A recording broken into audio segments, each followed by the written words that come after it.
Welcome back to the Couch Potato Show, and we are joined today by the Birmingham Barons play-by-play announcer, Curt Bloom. Curt, how are you doing today? Excellent. Love the podcast name, Couch Potato. Something that it's easy to do now during this pandemic, but I've made sure that I was the opposite. I got to keep moving, otherwise I'm going to blow up and be, an oversized baked potato.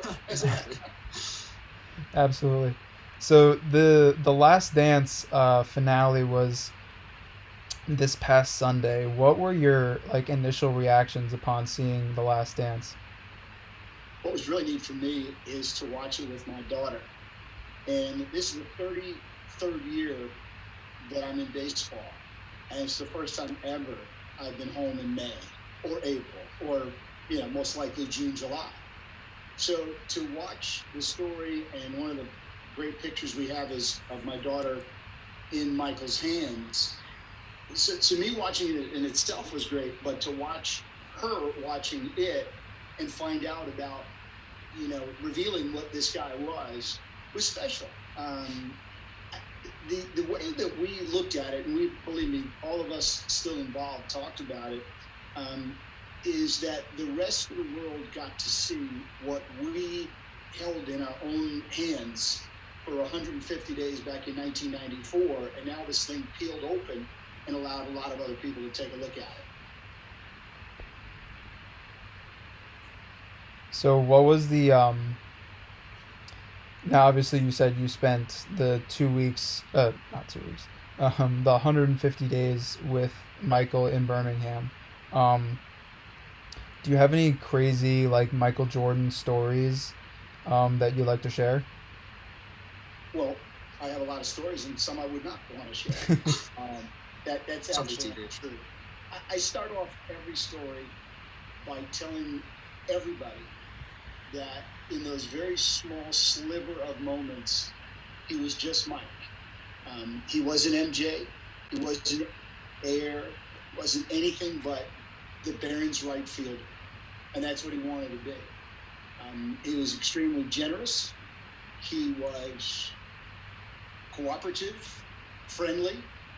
I don't have enough great things to say about him, and I think that's important to start off that way. He supplied us with a lifetime of memories. Here we are 26 years later, and I think about it a lot. It's been longer since the time he played to today than most people that will actually watch this Zoomcast or podcast have been alive. Exactly. And so I'm telling you about something that you probably weren't even thoughts for your parents. Right.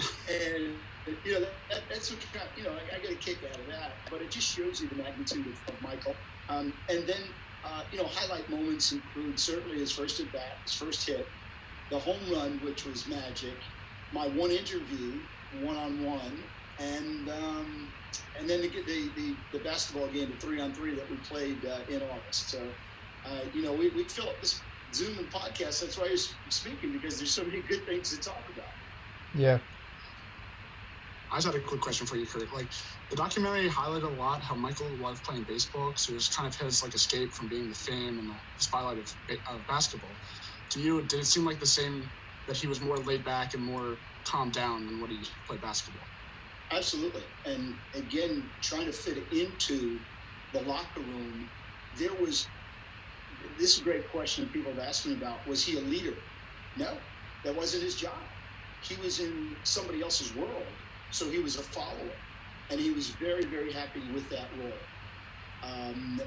He accepted and watched the grind that everybody else put in, and that was part of what he wanted to do, and to be on their level. So, again, nothing but great stories, great memories, and all of it.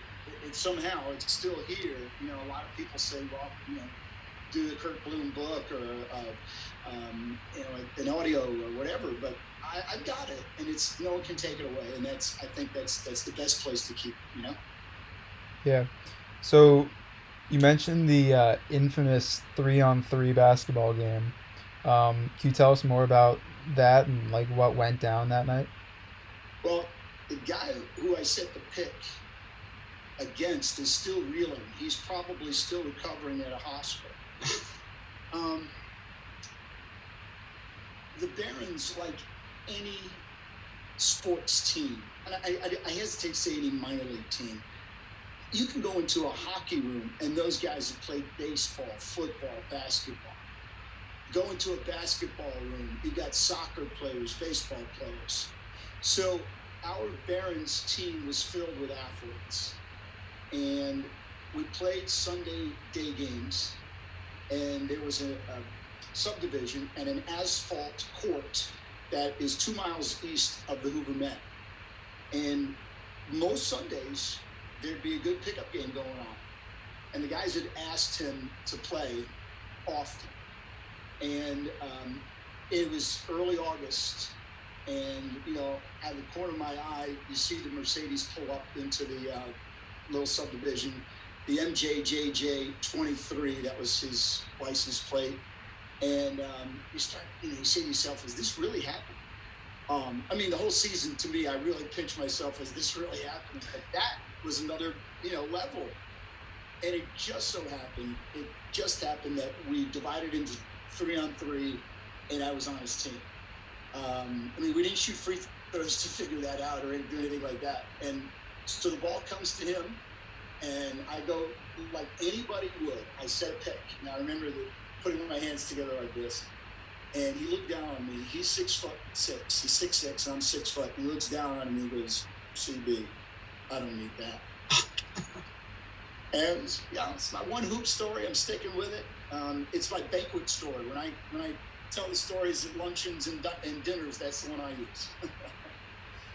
That's a great story. Throughout the documentary, something that was highlighted quite often was obviously Michael Jordan's ability to work and his work ethic and how it was so different from his competitors and how that made him stand out. Did you see a clear instance of that in baseball? Did he carry over that same exact mindset, and how was that evident, if so? Sure, yeah, absolutely. And he knew he had to. He knew he had to work extra hard because to compete on their level, just the double-A guys, something he had never played baseball. And that work ethic is famous, and that work ethic, and the way I tell it, and I think this will resonate. Mostly, a lot of times, this was almost perfunctory on the road. At 1 o'clock, when you're finally getting out of your room on the road and you're starting to think about where we're going for lunch, he was already on his way to the ballpark with our hitting instructor, Mike Barnett. So Michael took batting practice, one-on-one batting practice. There was a taxi, there was a van, there was a car, whatever it was supplied by the other team to get him there. So he takes BP. And by the time he was done with that, the regular bus would come. So a lot of times he wasn't on that initial bus going to the ballpark because he was already there. And then you take your BP and you're stretching and you're throwing and all of that. Then you play. And then after that, especially if you didn't feel comfortable, he would take more swings. When I was younger, I used to shag fly balls. It's one of the things that so many broadcasters do in baseball, in the minor leagues. We go out in the outfield, we take a round or two, and we shag, and we act like it was we're in a big league ballpark. And I did that with the weights that we have, and then the BP that I was out there shagging. And I will tell you, I realized after a while that by game time, I was out of gas. I was just so exhausted, and I'm thinking, this can't last much longer. And yet he himself would go on and do that every day without hesitation. Curt, I know you just talked about how MJ was always working on his craft and taking BP. What specific adjustments did you see? Because the documentary highlighted as the season went on, he got more and more off-speed pitches. So what adjustments did you see out of him that were important? Well, everyone started with fastballs, and for the first 6 weeks, it was nothing but beat him inside with fastballs and see if he could hit it, which he proved he could. And his at-bats were okay. The ball wasn't driven very far, but the at-bats were competitive, and he kept at-bats alive. It wasn't 3 pitches. And then after that first 6-week period, people were thinking, we got to do something different. And in that case, something different was throwing him curveballs, sliders, change-ups, things along those lines. And that's when the batting average dipped. But again, he started working on that stuff. And he started working with our hitting instructor to get better. So for the following few weeks, he was adjusting to that. He was thinking about that stuff, seeing it, and hitting it. And then the final few weeks, I think the best compliment is that Michael's at-bats were as competitive and as good as anybody else on the team. And thus, in a span of what would be 5 weeks, he hit 3 home runs at really one of the hardest, cavernous, spacious ballparks there are in the minor leagues. Do you think the infamous Sports Illustrated cover of him missing a swinging strike by about 2 feet had any effect on his drive of wanting to get better and improving his craft in baseball and really getting to that point where he can hit consistently and drive in runs consistently? As you saw in The Last Dance, guys, Michael uses anything and everything for motivation. And although we didn't know it at the time, but that was huge. And when you talk about that cover, that Baggett cover, okay, that's what it said, Baggett Mike. It took a long time. I mean, again, he didn't talk about it with us. It took a long time to understand that it really did bother him. But more importantly, the guy who wrote the story and again did not like the headline has become a correspondent of mine. His name is Steve Wolf, a brilliant career at Sports Illustrated. And I've talked with him recently, and you need to go back. There was an article he wrote last year, I think it was 18 or 19, and he found out that maybe that article was not correct, or that was a little rough, to say the least. And he called it his mea culpa. So Steve went back and interviewed everybody possible. Teammates, batting instructors, hitting instructors. And it was funny when he found out from each interview that he did that this wasn't a joke, and that if it had lasted without a strike, he probably finds himself the following year, 95, in the big leagues.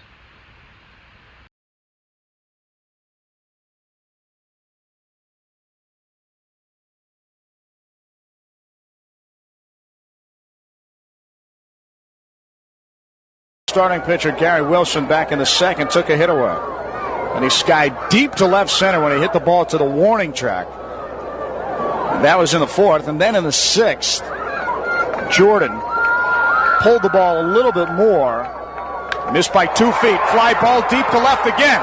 Ratliff going back at the warning track. Look it up. It is Gonzo Jordan. He's done it.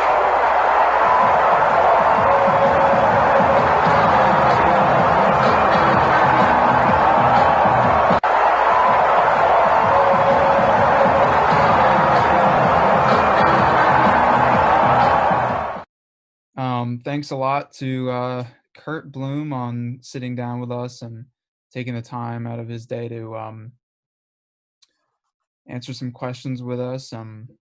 Unfortunately, the file corrupted after the first 15 minutes, so unfortunately we missed half the interview, but we want to thank Curt for sitting down with us. And now we're going to move on to our picks.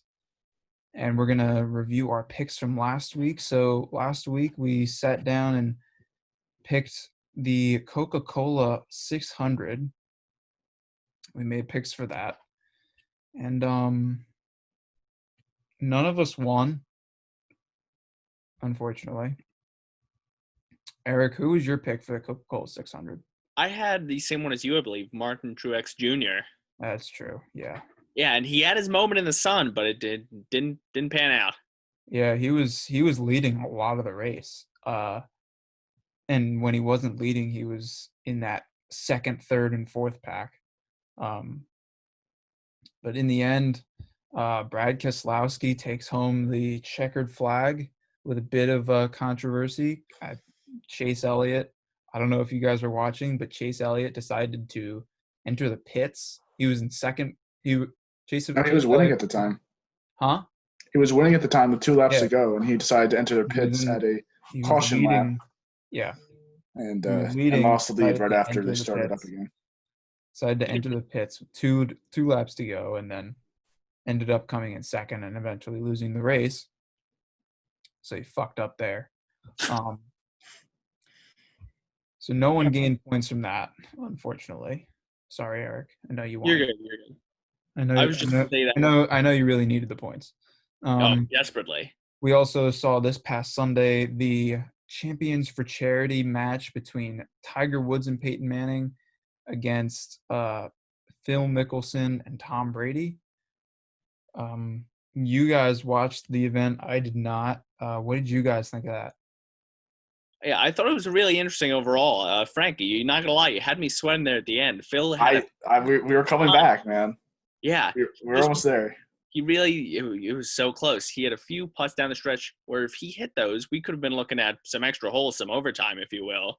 And really, my favorite part of this match overall, just watching it play out over this 4.5 hour span, I was so glued to the television. Just having these four mic'd up was television gold. Oh, it was great. Yeah, it was fantastic just to hear these guys talk the entire time and rap with each other and hang out and poke fun at each other the whole time. It was great. Yeah, it was fantastic. From before the match even began to during the match, post-match, it was fantastic. You had that little segment before we even started of Manning talking smack beforehand, saying that Brady, oh yeah, if I had a caddy, it'd be Nick Foles or Bill Belichick. It was so well played. I found it so funny. Yeah, and then you got Tom in the back, and he goes, "Oh, that was low. That was shallow." Yeah. That was a cheap shot. It's gold. And the part I loved where Peyton Manning was like, yeah, I can't match Tiger today wearing the red and black because that would be Georgia Bulldog colors, and I can't hype up Kirby Smart's ego any more than he already is. I can't have that floating around social media. I don't want to be sick on the first hole wearing Georgia Bulldog colors. So, and then you had one time where Charles Barkley was trying to smack talk, and then Brady was like, Charles, I don't care. I'm trying to win a Super Bowl this year. This doesn't mean anything to me. Yeah, the trash talk wasn't even limited to the competitors. Brady, he had the swing of the match. It was ridiculous. It was just bounce back. Oh, chip shot. Yep. Brady did, and he told Charles to suck on that. It was fantastic. My goodness. And at the very end, where Charles Barkley was doing his better than a bogey challenge. Yep. Yeah, and Justin Thomas, who went to Alabama, Charles Barkley, who went to Auburn. Justin Thomas following him around, and Barkley, he didn't get the bogey, did he? No, I don't think he did. So he didn't get it, and then he was like, "Oh, you guys are setting me up. Justin Thomas the Alabama man is messing me up." And another cool thing for me was watching Russell Wilson do the 12 feet or less challenge, and then you had everyone besides Tiger Woods somehow. Everyone besides Tiger Woods got so close to a hole-in-one. So we ended up donating, I think it was about 300,000 meals or something like that. So that was pretty cool to watch. And of course, Tiger, probably arguably the best golfer in the world when he's healthy, obviously. And he was the only one that didn't get the challenge. I thought that was pretty funny. Well, sometimes the best don't always come closest, as you saw, and sometimes the worst put it in the hole like Tom Brady did on that one shot. I thought he was coming back. Luck. I will say though, once he missed that one putt, I think it was on, I want to say the 13th or 14th hole. I was like, oh, this is not looking good. He missed the one putt, and I was like, that would have sealed it right there. But yeah, it wasn't very pretty for Tom Brady. But anyway, no, he had one good shot though. So I'll give him. Me and Eric both picked Tiger Woods and Peyton Manning. So Frank, I'm sorry, but we're now on one more point ahead than we were. That was my first point, actually. I'm proud of you, Tyler. In our picks. It's about damn time. It only took about 3 episodes. Appropriate, Frank. That was a golf clap. Very fitting. Yep. Yeah. And then after last week we also made picks for NFL, where NFL free agents are going to sign. 2 free agents on that list signed this past week. That being Joe Flacco, signed with the Jets. Eric got that right, of course. Hey, Eric. He sucks. So another point for Eric. And then Carlos Hyde signed with the Seattle Seahawks. None of us predicted that, so none of us get points for that. Wrong bird. what did we have? But we both had the Eagles and the Falcons. I had the Falcons, and then I and think me you and chose Eric the had the Eagles. Eagles. Yeah, so Yes. we were close. Yeah, that didn't work out. And then yeah, so that was it for last week. At the moment, the standings look like this, and I will put the standings right down there. Yeah. Next, no, Frank, the other way. Well, Frank, from my other way. point Frank, This point the way? other way. Yeah, This way? that way. Okay. From my point of view, it was this way, but I guess Yeah. it's this way. Picks are that way. Okay. Actually, with the recording, they might be this way. Yeah, who knows? don't know. They'll be somewhere. They'll be on the They're side. next to Frank. You can see them. At the moment, it is 6. Eric has 6 points. Frank has 1, and I have 1. We're gonna try and change Eric's that. destroying us. Yeah, That's what we're trying to say. Eric's running away with this thing. We have decided, by the way, we're gonna go to 100 as like round 1. And then after 100, whoever gets to 100 first, that will be the end of round 1.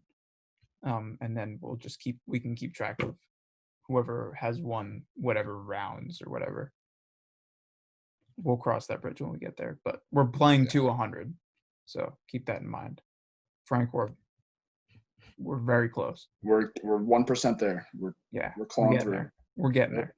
All right. So this week we are picking the NASCAR race, the Cup Series race, which is, we're recording this on Tuesday night. It's tomorrow. Race is going to be tomorrow night, Wednesday. By the time this comes out, it'll probably be tonight. And then that's at Charlotte. We are predicting the Supermarket Heroes 500, which is going to be at Bristol next week.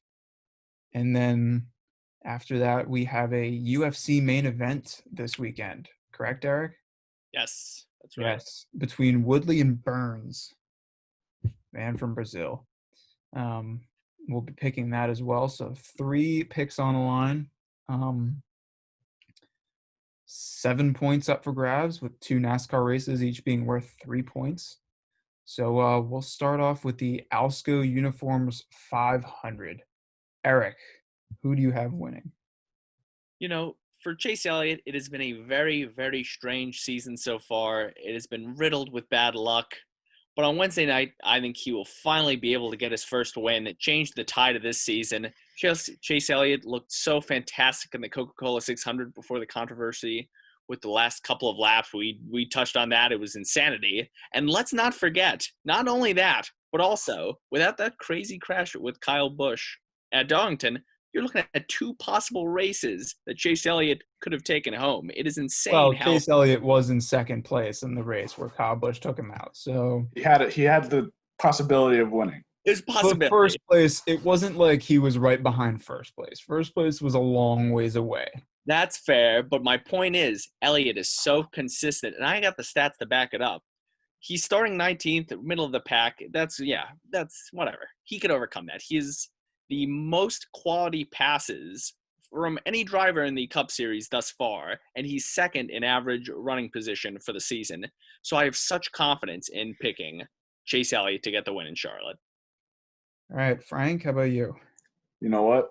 Eric's a smart man because I too am going with Chase Elliott for one reason: redemption. He needs to redeem what he did at Charlotte the other night and making a pitiful mistake. I cannot speak today. In pit stopping with 2 laps to go.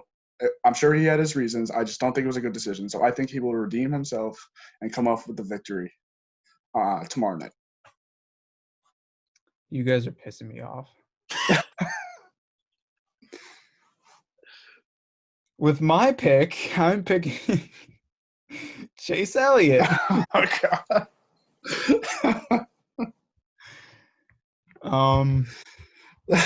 Like Eric said, Chase Elliott's been very close these past couple races, and if it weren't for the dumb pit last race, I think Chase Elliott shakes home the checkered flag. I think that He was very close, obviously, with the whole Kyle Busch incident. I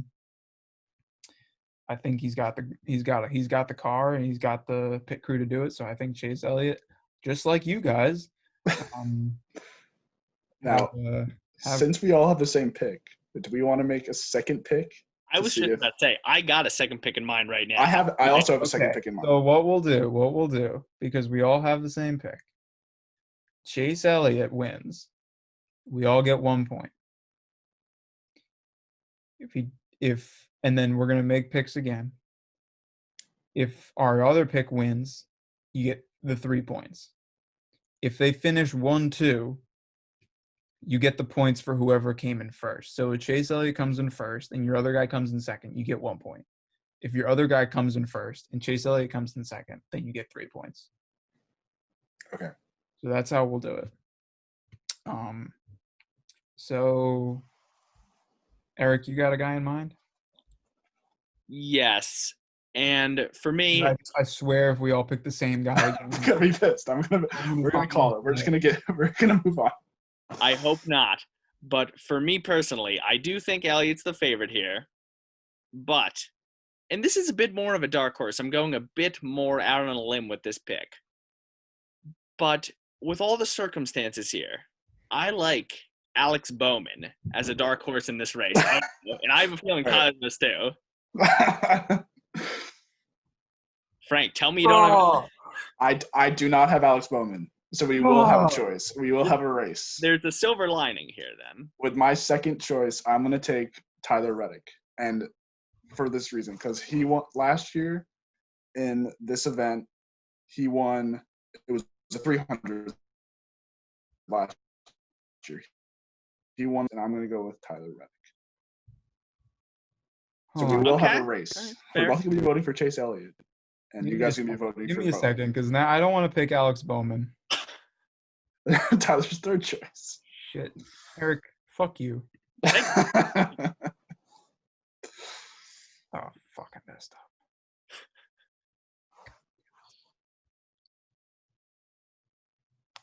Hold on a second.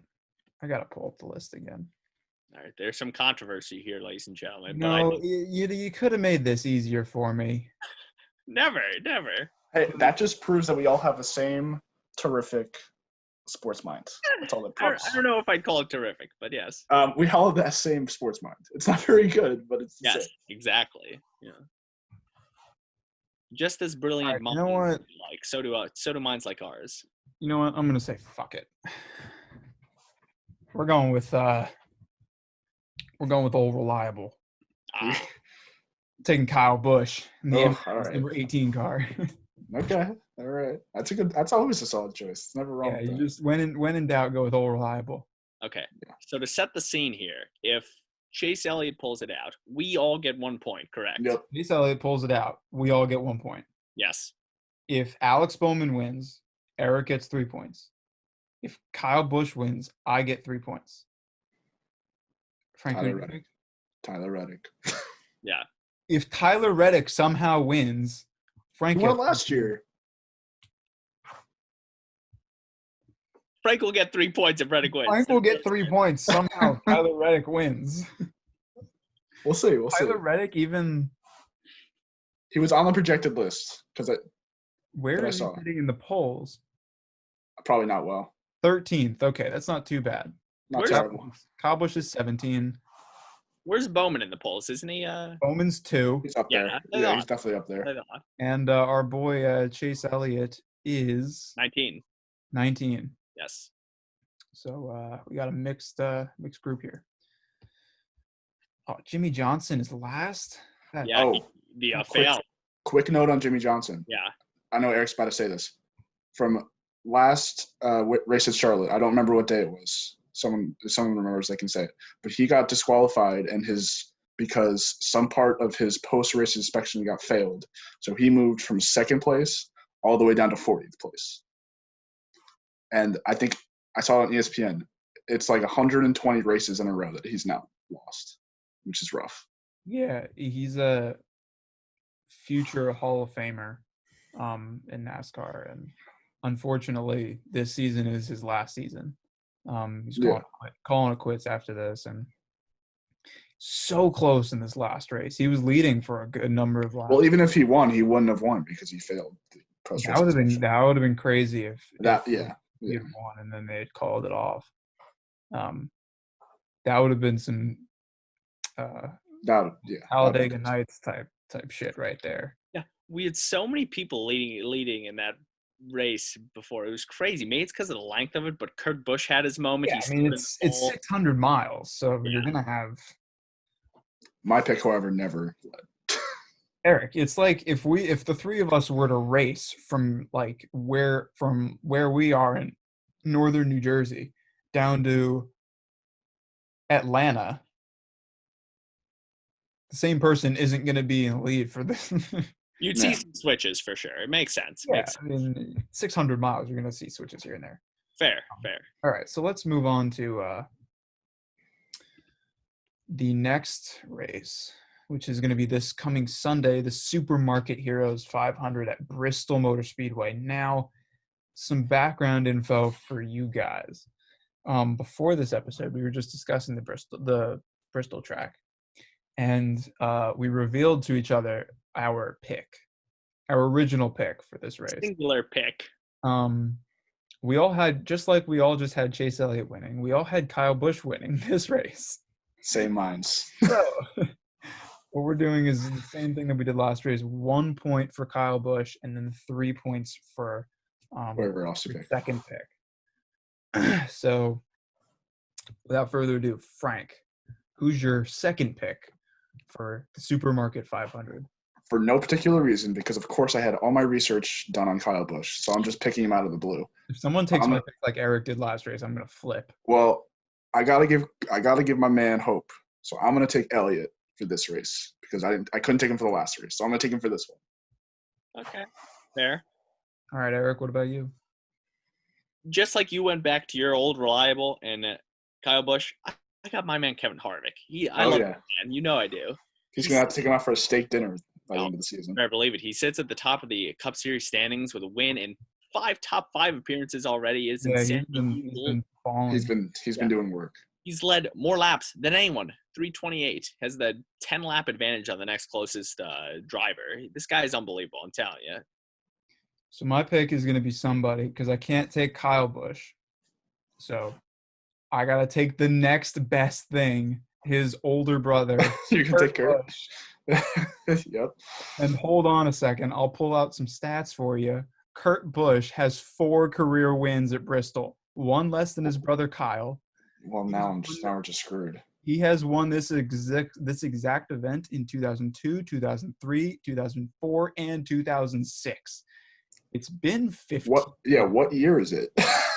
2020. It's been 15 years since he won. But my man Kurt has been on fire this season. It's true. Look out for the I don't even know what number he is. Oh, I don't know. I couldn't tell you. Is he 1? Yes. I don't remember. I believe so. He is 1. Look out for the number 1 car. He finished 3rd in the Real Heroes 400, by the way. That was a couple weeks ago. Just pointing that out. And then, is what it is. And then in the race after that, he finished. Never mind. Not good. Never mind. All right. Last but not least, we have the UFC main event. Eric, take it away. Eric's gonna have a field day with this, guys. Sit back and relax, get a drink, get comfortable. Eric's gonna have a spiel. He's gonna go off.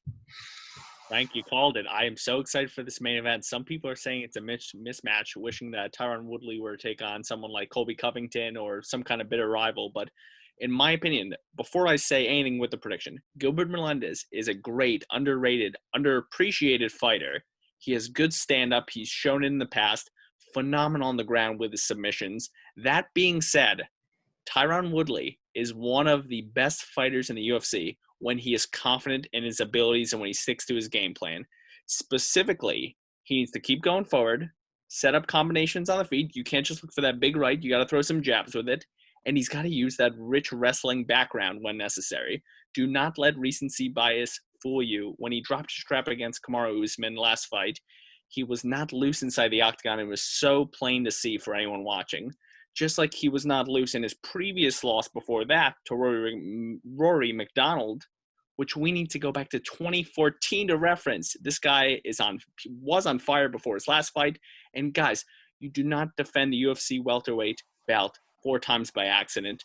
And I believe we will see the best version of Tyron Woodley when he steps in the octagon against Gilbert Burns, because he has a chip on his shoulder. He has something to prove. And he has never been a guy who's relied on the fans for support. He wants people to doubt him. This chip on his shoulder. There is no fans, so. Well, makes a point. That's a great point. But those watching at home, Tyler Maines, I'm telling you, this guy thrives based off of people doubting him. And Tyron Woodley's going to win in a big way. Wait, so you're taking Burns, right? Yes, exactly. No, it's going to be Woodley playing.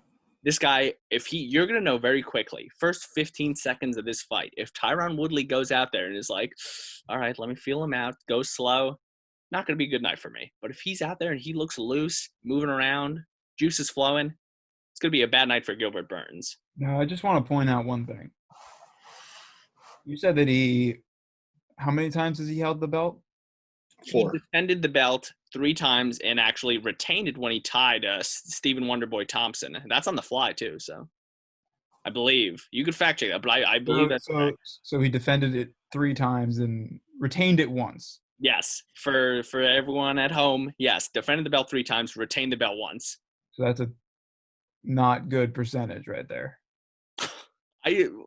What? No. Hold on.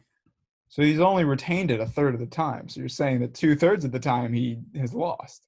My goodness. They teach math at Alabama. I will tell you that. Hold on. UFC has crushed its ratings these past couple weeks. They have. Well, there's something else on. A lot of people are going to watch UFC. UFC is, besides obviously NASCAR and this past weekend golf, is the only thing on TV in terms of live sports. So it's safe to say that this is a very big fight, being that a lot of people are watching. Good point. So what you're telling me is that, what's his name? Tyron Woodley cannot step up when it counts. I'm not saying that at all. No. So for that reason, Eric, I'm going with my man out of Brazil, Gilbert Burns, defeating Tyron Woodley. All right, fair. Like I said, he's underappreciated. He's talented. Seriously, people who think this is a major match. Yeah. Taller. Height always wins. There you go. Means he's a big height guy. Big height guy. I'm gonna have to disagree with you on this one, Tyler. I'm gonna take Woodley. Fine, I think he's by me. I'll get the point when my man, I forgot his name. Gilbert Burns. Gilbert Burns. I'm going to take Woodley in this one because just like the sheer size advantage that Woodley has over Burns and the strength that Woodley can play with, the only way I see Burns shorter than him. Oh, sorry. Well, they weigh the same amount and he's shorter. Although he's better. He's a better fighter, man. That's just my opinion. Yeah, they do. They weigh in at 170, but Tyron with his muscle, when he gets waterweight, it's going to impact him more. When they step into that octagon, he will be the heavier man. Make no mistake about it. I'm looking at ESPN here, and my man Gilbert Burns has an 8-pack, so I'm feeling pretty confident right now. They're all in the UFC. They all have 8-packs. Hey man, do you know Roy Nelson? I don't know. Woodley's looking a little chubby, not gonna lie. That just means when he punches, he's gonna break somebody's nose. He's only got 6-packs. I'm gonna take Woodley. I think he's a superior fighter from the very little UFC experience that I have, and I know it's a good pick because Eric's going with it, and Eric knows everything about UFC. I think the only way that Burns is gonna win if it's like a quick fight and he puts in a quick submission or something like that. I just don't see this going a long time and seeing Burns winning. I just don't. So there you go. There's my 2 cents. Breaking news. What? I don't have my phone in front of me. What happened? I'll tell you. Okay, I'm so excited. NASCAR news. Oh. Did Kyle Busch win already? Not quite. This is the Xfinity series, so this is the second tier. This is the This is the one that we don't vote on or pick. Yes. Chase Elliott ends Kyle Busch's 7-win Bristol win streak. I picked my boy Chase. Let's go. Let's eat. Did Hooters go out of business? I hope not. Hooters is fantastic. Why do you? I why do you asked Chase Elliott he's in the Hooters car. So how? No, Hooters did not go out of business. The one by us did. That would have been all over the news. That would have been the only thing they're talking about. Wait, the one by us went out of business? Yeah. Oh, That's what I'm talking about. plunge a knife in my heart, Tyron. It was before Corona. I didn't even know that. That's killer. Frank's really down his luck, and it's about to get even worse with these picks. Besides Woodley, look at We that. have Buffalo Wild Wings, though. We do have Buffalo Wild Wings. That just opened up at Willowbrook. So Bender, I'm going to win both these races, and I'm going to win this fight. Chase Elliott's going to come through with me. Tyler Reddick's going to come through for me. And Woodley's about to just destroy Gilbert. Gilbert's too tiny. Sure, little man. There you go. Just saying. I forgot who I picked for the UFC card.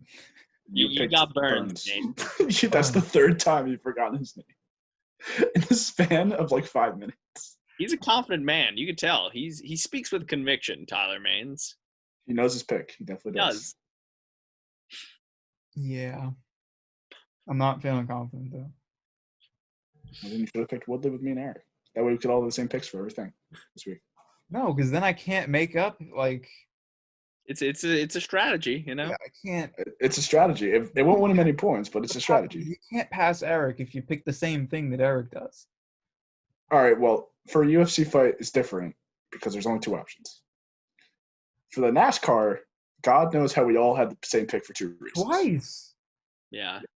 Well, the Food City was an obvious choice because up until now, Kyle Busch has won repeatedly there until my boy Chase Elliott just beat him. Kyle Busch has 5 Cup Series wins at Bristol. That's all well and good. And you're talking about Kyle Busch like he's a god at Bristol. That's only one more win than my man Curt. Yeah. But, the reigning champion at Bristol right now is Chase Elliott. No, it's Kyle Busch. Okay. The point is, that race, look out for Alex Bowman, people. He's going to win. Write it down. Frank, the Xfinity series is a truck series. It's not race cars. It's trucks. Listen, I just look at track. I know it's trucks. All right, Tyler? I know that much about NASCAR. It's very little, but I do know that. I'm just looking at the racetrack, my man. Chase Elliott's about to pull it out. So after Bristol, just taking a look at what we've got in the future. So tomorrow night we have Alsco Uniforms 500 at Charlotte. After that, we go to Bristol. After that, we go to Atlanta. Sounds good. I'm just going to get all the points anyway. I don't know why you're announcing it.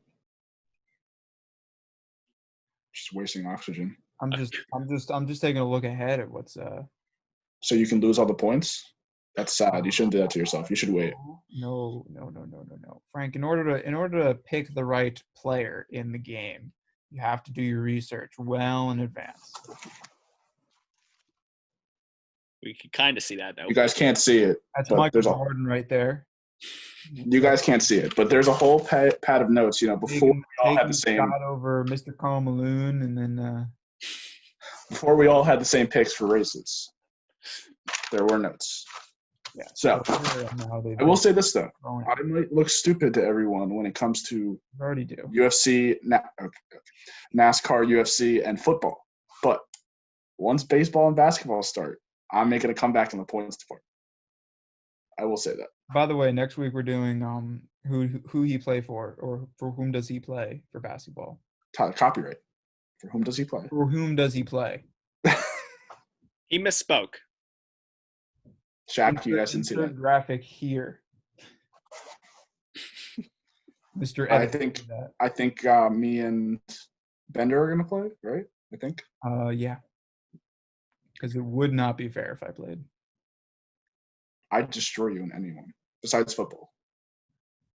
Eric, do I have permission to take your place in this? You know what? Honestly, I would love to be the judge, and this is live. Let's do it right now. Tyler versus Frank next week. It's a must see.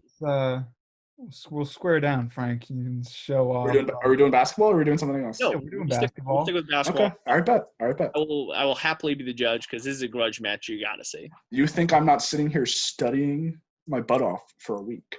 Frank, you got to realize your way of studying and my way of studying are two totally different ways of studying. You go to Alabama. You guys don't study. All you do is party. Frank, I have NBA 2K fired up on my Xbox. That's true. I don't have that. He makes a good point. Okay. That's true.